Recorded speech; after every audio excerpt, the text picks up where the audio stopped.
लेंगे, और अभी तक तो उनके पास से कोई कांटेक्ट नहीं हुआ है। और हम भी हमारे MLA से बात कर रहे हैं, और इंशाअल्लाह ताला 1 या 2 दिन में, 10 तारीख को बोलेंगे, 1 या 2 दिन में उनको फैसला लेंगे। महाविकास आघाड़ी अगर से आपसे कांटेक्ट करती है, अगर से आपको वोट मांगती है, तो क्या आप देंगे? आप बोलो कांटेक्ट करने के लिए। छठा जो उम्मीदवार है तो वो आप बोलो उनको कांटेक्ट करने के लिए, अपने आप क्यों बोलो ना, बात आपको पॉलिटिकली नहीं करो, बोला बोलो। अगर छठा जो उम्मीदवार है वो भाजपा और शिवसेना। उर्दू में कहावत है, जिसके पेट में दर्द हो अजवान का। अगर महाविकास आघाड़ी आपसे कांटेक्ट नहीं करते तो आप किसको वोटिंग करेंगे? हम भी देखिए, हम पैसा लेंगे ना, बार पैसा लेने का है हमारे। आजकल आज या कल में पैसा लेंगे। जो हमारे मालेगांव में जो हमारे इस्माइल साहब हैं, हमारे पार्टी लीडर हैं विधानसभा में, मेरी उनसे बातचीत हुई। वो इस्माइल साहब से इम्तियाज जलील साहब ने बात की, हमारे जो महाराष्ट्र के सदर हैं। और कल बहुत देर तक रात में मेरी फारूक साहब से बात हुई, और उनके दोनों विधानसभा के डेवलपमेंट के बारे में मेरी बात हुई, वहाँ के डेवलपमेंट के इशू हुए। सब चीज़ें देखते हैं क्या होता है। सर, महाराष्ट्र के जो मुख्यमंत्री उद्धव ठाकरे, उनकी कल एक रैली है, जनसभा को संबोधित करने वाले, आपकी क्या रिएक्शन है इसमें? लोकतंत्र में कोई भी जा सकता है जनसभा करने, मैं भी जाऊँगा, और इंशाअल्लाह मेरी भी सभा होगी, हमारी पार्टी की सभा होगी।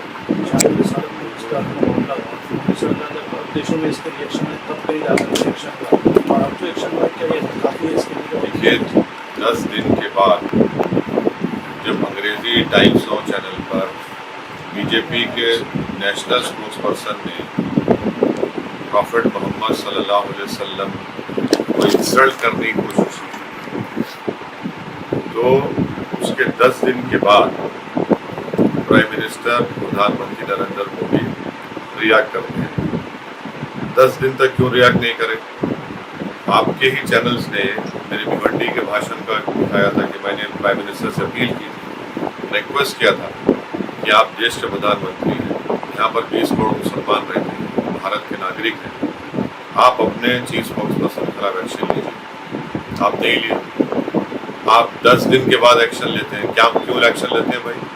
क्योंकि जब देश के वाइस प्रेसिडेंट प्लेन में है, खतर को लैंड करने से पहले खतर की सरकार कहती है कि हम वाइस प्रेसिडेंट के का जो बैंक्वेट हाउस कैंसिल कर रहे हैं। जब वो लैंड करते हैं, खतर की सरजमीन पर है वाइस प्रेसिडेंट वेंकैया नायडू साहब, तो खतर भारत के एम्बेसडर को बुलाकर डिमार्च देता है और कहता है कि आप माफ़ी चाहो, आपके बीजेपी के स्पोक्सपर्सन ने रसूलुल्लाह सल्लल्लाहु अलैहि वसल्लम को इंसल्ट करने की और अनाप शनाप में बता। इससे बड़ी तकलीफ और तौहीन नहीं है भारत के लिए कि हमारा देश का वाइस प्रेसिडेंट एक फॉरेन कंट्री में है, और उसी फॉरेन कंट्री के लोग जो मेज़बान भी हैं और हमारे एम्बेसडर को बुलाकर ये कहते हैं। जब तक 16-17 ममालिक ने इस पर अपना रिएक्शन दिया है, तो देश के प्रधानमंत्री को समझने की ज़रूरत है कि आपकी सरकार, आपकी पार्टी खुद भारत में अल्पसंख्यक समाज मुसलमानों के खिलाफ एक नफरत का तूफान आपने खड़ा कर दिया।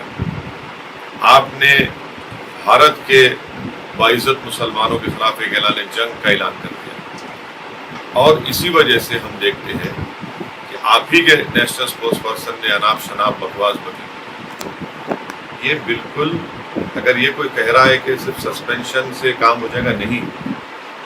अगर बीजेपी ये मानती है कि इनके नेशनल स्पोक्सपर्सन ने, जो नेक्स्ट एग्जीक्यूटिव कमेटी के मेंबर है, उन्होंने पार्टी लाइन हटकर कहा है, तो उनको आप अरेस्ट करवाइए। ये क्या बात है भाई कि आप खाली सस्पेंड करके समझ रहे हैं कि नहीं, आप उनको अरेस्ट करवाइए, कानून को इस्तेमाल करिए। अगर कोई फेसबुक पर या ट्विटर पर या कोई वीडियो बनाकर नरेंद्र मोदी के ऊपर अनाप शनाप बक देता है देश के प्रधानमंत्री, तो आप 24 घंटे में अरेस्ट कर लेते उसको। और हमको सबसे बड़ी तकलीफ इस बात की है भारत के मुसलमानों को कि हम 10 दिन से कह रहे हैं, आप हमारी बात को सुनते नहीं, हमारी तकलीफ को, हमारी पीड़ा को नहीं समझते। मुसलमानों के लिए सबसे बड़ी चीज, सबसे महबूब चीज जो है वो प्रॉफिट मोहम्मद सल्लल्लाहु अलैहि वसल्लम की ज़ात गिरामी है। उससे बढ़कर कोई चीज नहीं हमारे लिए। आप हम पुकारा नहीं सुन रहे, आप कोई फॉरेन कंट्री के लोग इस पर बोलते हैं तो आप रिएक्ट करते हैं। भाई हमारी तकलीफ को आप क्यों नहीं सुनेंगे?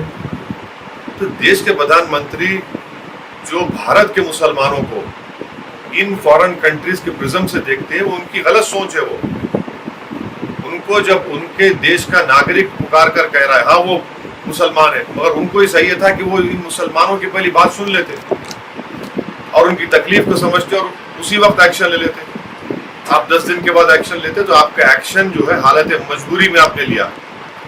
और हम देश के प्रधानमंत्री को और भाजपा के लोगों को बता रहे हैं कि 6 मिलियन भारत के लोग इन गल्फ कंट्रीज में रहते हैं। 55% रेमिटेंस इन कंट्रीज से भारत को आता है, फॉरेन एक्सचेंज। अगर उनकी सेफ्टी का प्रधानमंत्री क्यों नहीं सोच रहे? फिर अगर वहां पर लोग भारत के लोगों के ऊपर तकलीफ देना शुरू कर देंगे, उनको खुदा ना खास्ता, क्या प्रधानमंत्री क्या करेंगे? जब तो देश के प्रधानमंत्री को ना सिर्फ देश के भारत के लोगों के बारे में सोचना है, बल्कि जो भारत के लोग 6 मिलियन लोग यहाँ पर रहकर मेहनत मजदूरी कर कर फॉरेन एक्सचेंज रेमिटेंस भिजा रहे हैं, उनके बारे में उनको सोचना पड़ेगा। हमारी फॉरेन पॉलिसी बिल्कुल खत्म होकर रह गई। देश में जो नफरत का माहौल है वो फॉरेन पॉलिसी में प्रधानमंत्री लाना चाहते हैं। और खतर में जो भारत के एम्बेसडर है वो किस बुनियाद पर कह रहे हैं कि फ्रिंज एलिमेंट थे? वही नेशनल पार्टी का स्पोक्स पर्सन जो रूलिंग पार्टी का है, फ्रिंज हो सकता है क्या? फ्रिंज नहीं है, वो मेन एलिमेंट है, बल्कि वो फ्रंट ब्रिगेड है। तो इसीलिए हम भारत के प्रधानमंत्री से कह रहे हैं कि आप इन चीजों को रोकिए।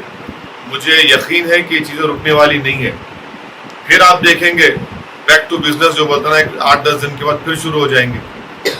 आए दिन रसूलुल्लाह सल्लल्लाहु अलैहि वसल्लम के बारे को इंसल्ट करने की कोशिश, ख्वाजा अजमेरी, सुल्तान हिंद ख्वाजा गरीब नवाज की शान के बारे में इंसल्ट करने की कोशिश करते हैं, अनाप शनाप बकते हैं, मुसलमानों को आए दिन गालियां देते हैं, इस्लाम को गालियां देते हैं। ये क्या हो रहा है? फिर ये इसको रोकना चाहिए देश के प्रधानमंत्री को, और उनकी पहली जिम्मेदारी है कि इसका नोट लेना। राजा सिंह ने इसी सिलसिले में बयान दिया है तो एक्शन होना चाहिए। यहाँ पर भी कंप्लेन किया नांदेड़ में। और मोहन भागवत जी ने एक बयान दिया था कि हर मस्जिद के आगे नीचे ऐसे मंदिरों के अवशेष और मत तलाश करो, कुछ ऐसे बिल के सब ड्रामा है ये थोड़ी। मोहन भागवत का ये जो पिटिशनर्स गए ज्ञानवापी में, मथुरा में, क्या इनका ताल्लुक आरएसएस से नहीं है? इनका ताल्लुक आरएसएस से है। बजरंग दल बनाई गई 1984 में 3 मकसद के लिए, राम मंदिर के लिए, काशी के लिए और मथुरा के लिए। ये पिटिशनर्स को रोकिए ना फिर आप। ये तो आपके बंदे हैं पूरे, आप ही के आइडियोलॉजी के लोग हैं पूरे ये लोग। ये क्या बात है कि आप ये बोल रहे हैं कि अरे आपके पार्टी के लोग स्टेटमेंट दे रहे हैं। तेलंगाना का आपका बीजेपी का सदर कह रहा है कि मस्जिद खोदो, हर मस्जिद खोदना पड़ेगा, उसमें क्या करेंगे आप? और मोहन भागवत साहब बार बार ये कहते हैं कि मुसलमानों के पूर्वज हिंदू थे। आपको कैसा मालूम भाई? तो अगर आपको मालूम तो फिर क्या मोहन भागवत के पूर्वज बुद्धिस्ट थे क्या, जिनको जबरन फोर्सिबली मजहब तब्दील कर दिया गया उनका? बार बार कहते हैं। कैसा कहते हैं भाई आप? और कहते हैं कि इस्लाम आक्रमण करने वालों की तरफ इस्लाम आया केरला में, ट्रेडर्स की वजह से आया, उलेमा की वजह से आया, सूफियों की वजह से आया। और भारत की बल्कि पूरे बरसगीर की पहली मस्जिद तो केरला में बनी, और जिसका मिनिएचर रेप्लिका जो है भारत के प्रधानमंत्री नरेंद्र मोदी सऊदी अरब के बादशाह को दिए। क्या बोल रहे हैं वो लोग? भारत कैसे बना? मैं फिर से कह रहा हूँ, भारत बना जो पूरा बरसगीर है, जो मौजूदा इंडिया, पाकिस्तान, बांग्लादेश, अफगानिस्तान, बर्मा, भूटान, नेपाल है, इन सब इलाकों में प्रूवन हो चुका है कि 65,000 साल पहले अफ्रीका से लोग आए थे, फिर 50,000 साल पहले ईरान से किसान आए, फिर सेंट्रल एशिया, ईस्ट एशिया से आए, तो ये बना पूरा। ये क्या बात है? आप बार बार इस तरह के अनाप शनाप गुफ्तगू करते हैं। वो साहब मुसलमानों को सियासी तौर पर मुस्तहकम बनाना चाहते हैं। इस सिलसिले में आपने बंगाल का निर्देशन लगा, बिहार और यूपी में, लेकिन कोई खाते साथ 2 रियासतों में तो आपको कामयाबी नहीं मिली। अब गुजरात में भी आप जा रहे हैं, तो कहीं आप समझाने में कम पड़ रहे हैं या मुसलमान इस स्ट्रेटेजी पे? नहीं, देखिए, जमहूरियत है, आवाम को इख्तियार है कि किसको वोट दें या ना दें, उनका फैसला है, हम उस फैसले को कबूल करते आए। जहाँ तक यूपी का मामला है, अब आप बताइए, यूपी का मुसलमान आप जाकर पूछे ठगा महसूस कर रहे हैं अपने आप को। इतने बड़े बड़े फसादात, इतने बड़े वाक़यात हो रहे हैं। समाजवादी पार्टी को मुसलमानों ने झोली भर भर कर खैरात के तौर पर वोट दिया। एक लफ्ज नहीं बोलते ज्ञानवापी के ऊपर, मथुरा के ऊपर। खुद उनके एक पार्टी का विधायक है जिस मुसलमान है, पेट्रोल पंप का उनका तोड़ दिया गया, उस पर जबान नहीं खोलते। कानपुर में गड़बड़ हो गई, आप उस पर कोई तबसरा नहीं करते। आपके बदायूं में एक जगह, एक मुकाम पर एक मुस्लिम लड़के को पुलिस वाले मारकर उसके रेक्टम में लकड़ी डाल देते हैं, आप कुछ नहीं बोलते। तो ये अब उत्तर प्रदेश के मुसलमान अपने आप ठगा महसूस कर रहे हैं। जहाँ तक सवाल है गुजरात का, हमारे वहाँ पर अहमदाबाद में, मोडासा में, भरूच में, गोधरा में हमारे कॉरपोरेटर्स हैं, और मुझे पूरा यकीन है कि इंशाअल्लाह ताला जब असेंबली के इलेक्शन होंगे, विधानसभा के, हम बेहतरीन परफॉर्मेंस करेंगे। देखना आने वाले दिनों में लोकल बॉडी इलेक्शन है महाराष्ट्र में, आपकी पार्टी की क्या रणनीति है? नहीं, हम लड़ेंगे, उसकी तैयारी है, इसलिए आज लातूर जा रहे हैं।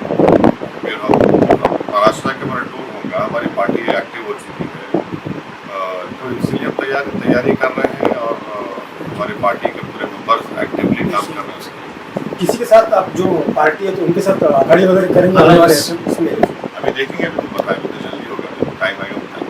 साथ में वंचित आघाड़ी जो प्रकाश आंबेडकर जो आपसे पहले में आया, जिससे होगा नहीं होगा, इसका ये जवाब आपको हमारे इम्तियाज जलील साहब और वफाक खान साहब